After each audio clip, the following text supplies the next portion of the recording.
It was midnight on March 31, 1933, in rural Dannemora, Indiana. Two brothers, George and Billy Colton, slipped through a hidden tunnel beneath their cell. They emerged into darkness, cold mud, and hidden watchers. Earlier that day, they'd bribed a guard and tunneled from corner to corner. Their escape was almost clean, until the alarm blared. Gunshots cracked the night. Screams broke the silence. They sprinted toward swamp water, hearts pounding, crawling through reeds. But what they didn't know, the FBI was already waiting. And something darker lay beneath: loyalty, betrayal, desperate hope. This is not fiction. Every detail is true. Subscribe now to @Unbelievable True Story, and watch to the end. March 31, 1933, 11:45 p.m. Dannemora Township, Indiana, United States. The wind howled low that night. Snow still clung to fence posts. A yellow lantern swung above the prison's south wall, creaking. All was still, except beneath the ground. 3 feet under the cell block, in a narrow dirt tunnel barely wide enough for one body. 2 men crawled forward, silent. Every breath sounded louder than a gunshot. The wooden supports cracked softly. Muddy hands clawed forward. One whispered, "Keep going. We're almost there." Above them, guards walked their usual rounds. They didn't know the night was about to explode. And by morning, Dannemora would become a name whispered in fear across the state. Dannemora Correctional Facility wasn't like Sing Sing or Alcatraz. It was smaller, hidden in the plains of Indiana. Built in 1899, it held just over 300 inmates by 1933. Most were local men, bootleggers, robbers, farmhands who fell into crime. The walls were made of limestone. The windows were steel slits. The guards? Local too. Poorly trained. Overworked. Everyone knew everyone, one retired officer later recalled. It didn't feel like a prison. Until it did. Among the inmates were 2 brothers. George Colton, 28, convicted of armed robbery. William Billy Colton, 24, convicted of burglary and assault. They weren't murderers. But they were smart, calm, and dangerous together. George was the planner. Quiet. Tall. Always reading. He spoke like a professor and watched people more than he spoke. Billy? Shorter. Charismatic. Quick fists. He joked with guards and shared cigarettes with inmates. He got what he wanted. Together, they were invisible. They worked in the metal shop, but spent their breaks mapping the building. They memorized guard routes. Tested the pipes under their cell. Scratched marks behind their toilet where no one looked. One day, George whispered, "We could be out in 4 weeks. We dig. We bribe. We go." Billy grinned. "We don't dig through steel." George replied, "We don't have to.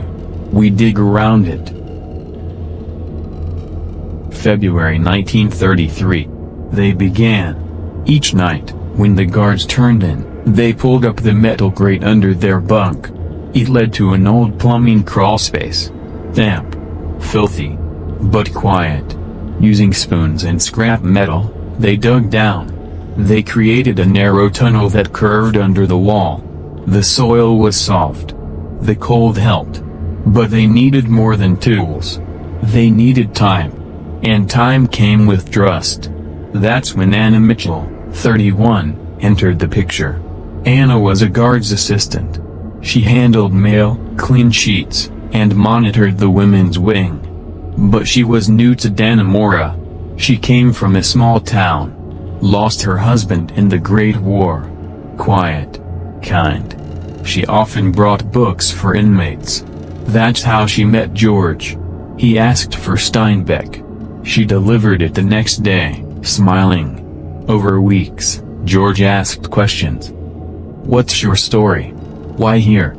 Do you like the stars?" And Anna began to trust him. Too much. Billy noticed. He teased George. "You're charming her." George replied, "I'm saving us." Soon, Anna began delivering notes between the brothers. Later, she smuggled maps of the prison's blueprints. George never pushed her. He made her feel seen. Listened when no one else did. Then came the request that would change her life. "One key," George whispered one night. "Just a copy. We'll never hurt you. You won't even know it happened." Anna paused. Then nodded. She cried in the staff bathroom later that night. March 25, 1933. The tunnel reached the outer yard. 6 feet left. The air was colder. The risk higher. The brothers had prepared. Boots stolen from the supply room. A fake vent covered to mask the tunnel. 2 sandwiches wrapped in wax paper. Anna handed over the final piece, a small folded map of the outside fields. Billy kissed her hand. "We're almost gone, sweetheart." She didn't smile. March 31st. 11:30 p.m. Inside the prison, the guards drank coffee. The radio played faint jazz. Rain tapped the tin roof. Inside their cell, George lifted the bunk. Billy slipped through first. Then George followed. They moved fast. The tunnel was now over 20 feet long. They'd braced it with broom handles and metal plates. The end was near. One more push. "Billy, do you hear that?" Voices.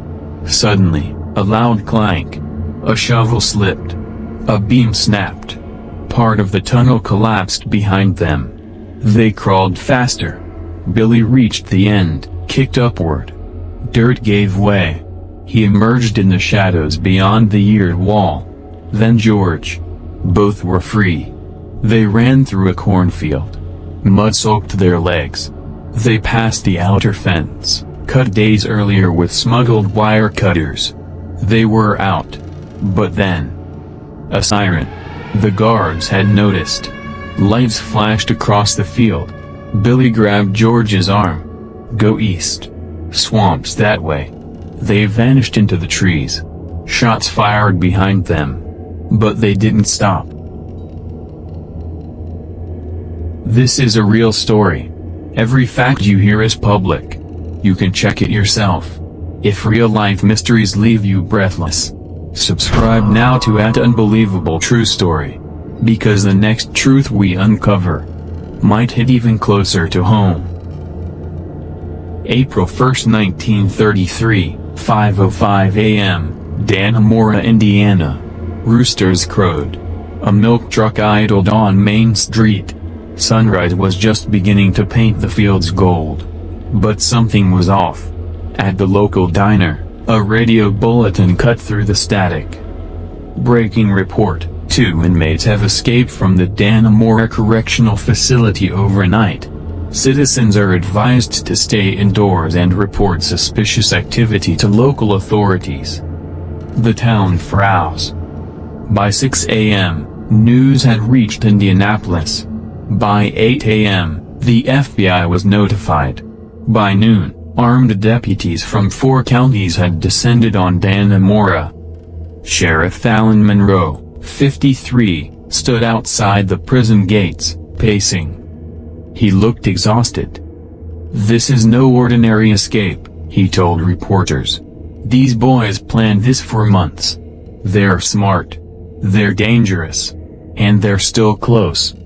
At the escape point, FBI agents found a handmade wooden grate, boot prints leading into the field, a scrap of wax paper with bite marks, half a sandwich, soaked in mud.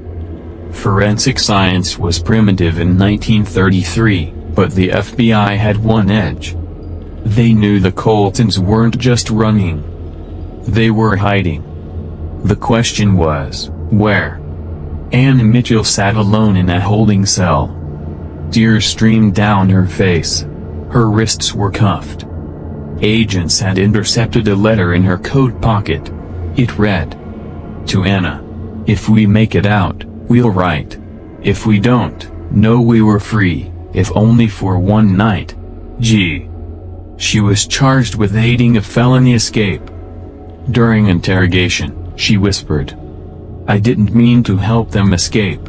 I meant to help George." One FBI agent wrote in his report, "She didn't betray the law. She betrayed her own heart." Billy and George reached the Wabash River Basin by nightfall. They'd been walking for over 12 hours. Wet, hungry, cold, but free. They hid in an abandoned sugar shack, about 5 miles north of Corydon. Inside, George lit a small fire using a matchbook stolen from the prison kitchen. Billy chewed on a chunk of jerky. "We're not gonna last long without food." George nodded. "I'll go into town tonight. Get something. You stay put." Billy grinned. "Don't get caught, Professor." George didn't laugh. That night, in the quiet town of White Lick, a young woman named Mildred Hayes, 22, opened her father's corner store for a late visitor.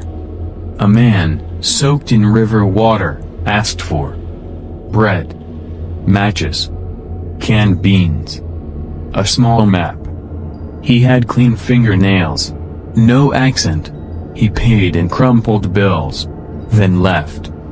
Mildred thought nothing of it, until she saw the newspaper the next morning.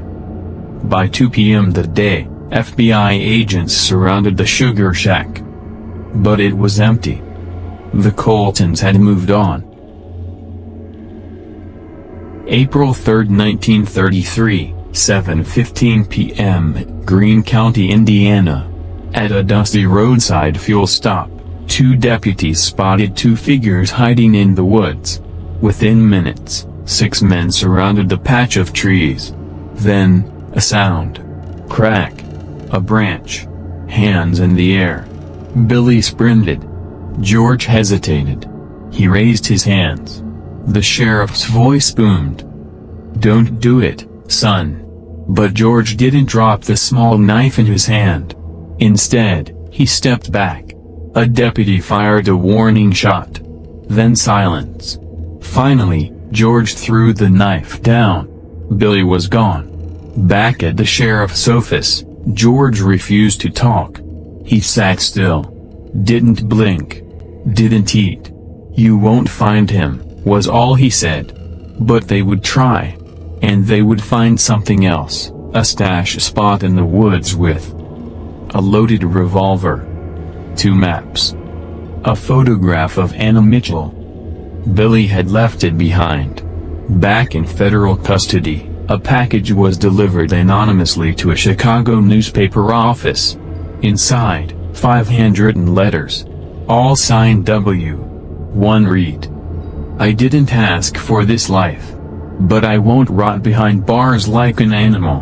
You can put George back in chains, but not me."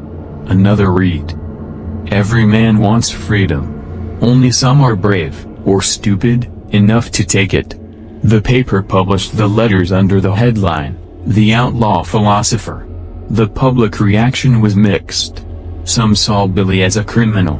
Others, as a folk hero. This is not fiction. Every letter, every name, every detail is part of a real case you can verify yourself. The Colton escape wasn't just a prison break. It was a love story, a betrayal, and a manhunt that defined the town. Stay with us. The story gets darker from here. April 6, 1933, 2:12 a.m., Shelby County, Indiana. The moon was bright at night. A farmer named Clyde Arlo walked to his barn after hearing the cows stir. He carried a shotgun. As he stepped into the hayloft, he froze. A man stood in the shadows. Dirty. Thin. Hands raised. "I'm not gonna hurt you," the man said. "Just needed a night off my feet." Clyde blinked. The man grinned. "Name's Billy." By morning, Billy Colton was gone again. and the legend had begun. April 7, 1933. Chicago Tribune headline: "One brother caught, one vanishes, the Colton mystery grows." Photos of George, Anna, and Billy appeared everywhere. Billy became the face of a rebel escapee. The press painted him in shades of gray. Smooth-talking outlaw. Broken kid from a broken home. Modern-day Jesse James. But the FBI wasn't romanticizing it. J. Edgar Hoover ordered. "He is armed. Possibly unstable. Use deadly force if necessary." In diners across Indiana and Illinois, people debated. Was Billy a cold criminal? Or was he just a poor man trying to be free? In one letter to the Indianapolis Star, a reader wrote, "Maybe if the system wasn't so cruel, boys like Billy wouldn't have to crawl through mud to breathe." In another, "We hang men for stealing horses. Why should this one live?" America was watching. And Billy knew it. April 10, 1933. A letter arrived at the FBI office in Terre Haute. An address. It read, "George told you nothing because there was nothing to say. I'm not hiding. I'm living. You'll find me when I'm ready. I'll send a sign. W." Enclosed in the envelope, a newspaper clipping of Anna Mitchell's face, and a pressed flower. A tulip. Anna stood in front of the judge. Hands trembling. Dress too big. Face pale. The room was packed. The prosecutor asked, "Did you know what you were doing when you gave George that key?" She nodded. "Yes." "Did you know he would use it to escape?" "Yes." "Why did you do it?" Anna looked down. "Because he made me feel human." The courtroom fell silent. She was sentenced to 2 years probation and 3 months in county jail. Public opinion was split. But George never saw her again. Billy's escape inspired more than just headlines. On April 12, 2 inmates from Bartholomew County Jail staged a failed escape using a tunnel and spoons, just like the Coltons. They were caught within hours. But that didn't matter. The myth was growing. Songs were written. Ballads were sung in backwoods bars. Children played catch Billy in alleys. The FBI had a crisis on their hands. "If we don't stop this now," Hoover reportedly said, "we'll have 100 Billy Coltons by the end of the year." In a barn outside Danville, Billy scratched notes into a worn leather notebook. It read, "Is freedom worth being hunted like a dog? I miss George. I miss Mama's voice. Am I still a man? Or just a ghost?" He was starting to crack. He hadn't eaten in days. He was infected from a splinter in his leg. He barely slept. Yet, he wouldn't stop running. April 14, 1933, nightfall, Carroll County, Indiana. A young woman named Judy Allen, 19, was walking home from her sewing job when a man stepped out of the shadows. He didn't threaten her. He asked if she had food. He gave her his name, Billy. She invited him to her porch. She brought out a bowl of soup. He sat, ate, smiled. She smiled back. What Billy didn't know was that Judy's brother was a local deputy. By midnight, the house was surrounded. Billy sensed it too late. He burst out the back door. Shots rang out. He fled through the dark orchard. But he was hit. A bullet grazed his shoulder. He kept running. This is a real story. Every sighting, every name, every escape attempt is recorded in newspapers from 1933. If this story stirs something in you, subscribe now to @Unbelievable True Story. Because what comes next will change how you see him forever. April 14, 1933, 11:58 p.m. Carroll County, Indiana. Billy Colton was bleeding. His shirt was soaked. The orchard behind Judy Allen's house echoed with footsteps and dogs. He was out of breath, out of options, but not out of courage.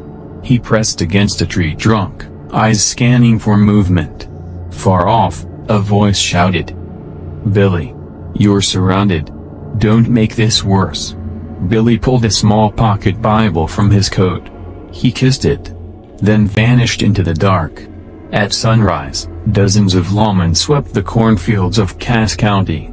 They moved slowly, rifles raised. Blood droplets were spotted on fence posts. A broken bootio was found in the creek. Every road out of the region was blocked. Farmers were warned, "Don't open your doors to strangers." Still, Billy stayed ahead. He stole a horse from an unlocked barn. He cut his own bullet wound open to remove the slug. He used mud to mask the smell of blood from the tracking dogs. He was barely human anymore. But he was still free. April 16, 1933. News radio stations began running a countdown. Day 16 of the Colton escape. 1 man. 4 states. Still missing. In Chicago, a radio drama was produced in real time. The Outlaw's Last Ride. People tuned in every night. Even kids knew his name. But the FBI wasn't amused. He is not a legend. He is a fugitive. And he is armed. Pressure mounted. Bring him in. Dead or alive. April 17th. Special Agent Graham Wells, 41, took over the case. He was known as the Cum Hammer. He didn't talk much. But he always got results. He studied the patterns, the maps, the terrain. And he noticed something no one else had. Billy is moving in a circle. He's not running from something. He's heading towards something. That something was home. Billy's childhood home stood abandoned. A 2-story farmhouse with a collapsed porch, peeling paint, a rusted weather vane. Billy's mother died there. His father left when he was 10. It was the last place he remembered feeling human. Agent Wells posted 5 men around it. They waited. April 18th to 3rd, 20 a.m. A figure approached. Staggering. Limping. Holding something wrapped in a cloth. He stepped onto the porch. A beam creaked. "Billy Colton," a voice whispered from the dark, "This is over." Billy turned. Eyes sunken. Pale. Exhausted. He didn't raise his hands. Instead, he unwrapped the cloth. Inside, a photograph of George and Anna. He held it to his chest. "I ain't got nothing left. No George. No Anna. No name." Agent Wells stepped forward. "Put it down. Come with me." Billy looked up. He smiled. "Tell my brother. I made it home." Then he stepped off the porch and dropped to his knees. He didn't run. He didn't fight. He just surrendered. Billy was taken to Indiana State Prison in Michigan City. He spent 6 weeks recovering. He never spoke publicly again. A priest visited him weekly. A journalist tried to write a book. He refused. Some things don't need remembering. 6 months later, George Colton was transferred to Michigan City. The brothers met one last time in the prison chapel. No guards were present. No chains. They sat across from each other. Billy said, "I thought we'd die free." George replied, "We're still breathing. That's something." They held hands. Then walked away. This isn't a legend. It's real. The Colton brothers existed. Their tunnel was real. Their heartbreak was real. You can find the newspaper clippings. You can read the trial documents. You can visit the land where Billy was captured. This is the kind of truth most people never see. Years later, a guard cleaning out Billy's cell found something under his mattress. A small hand-drawn image of a tunnel. 2 stick figures. One smiling. One crying. Beneath it, the words, "Better to run together than rot alone." Have you heard this story before? Do you believe freedom can cost everything? What do you think truly happened on Stone Hollow Road that night? If you're drawn to real stories that stay with you, subscribe now to @Unbelievable True Story. Because every week, we reveal the darkest truths hidden in plain sight.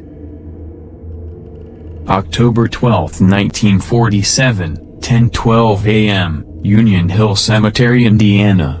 The sky was overcast. Leaves blew across the headstones.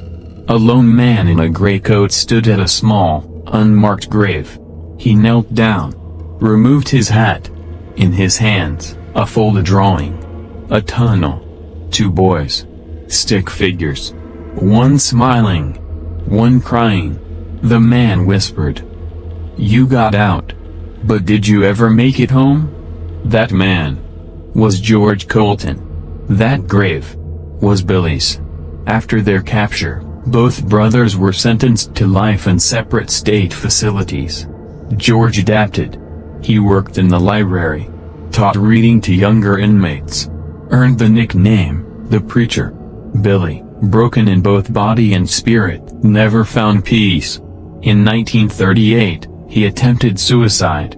In 1941, he was found unresponsive in his bunk. Cause of death, heart failure at age 32. But the guards knew. He died of something else. Of losing who he was. Anna was released after serving her sentence. She moved to Springfield, Ohio under a new name. She never married. Never spoke to the press. But every April, a tulip bouquet arrived at Union Hill Cemetery. No return address. No name. Just a card, "You were always free with me." The town had its theories. Some say it was Anna. Others believe it was George. No one ever claimed responsibility. In 1955, a young journalist named Eli Warner tried to write a book called The Colton Brothers, Tunnels and Truth. He visited George 3 times in prison. George declined interviews. In the final letter he sent to Eli, he wrote, "We were never trying to be heroes. We were just tired of cages, the ones they built, and the ones we built for ourselves." The book was never published. The manuscript remains in a private archive. Dannemora changed after 1933. The prison installed electric fences. The tunnels were sealed with reinforced concrete. Annual inspections were mandated statewide. Locals still speak of it in hushed tones.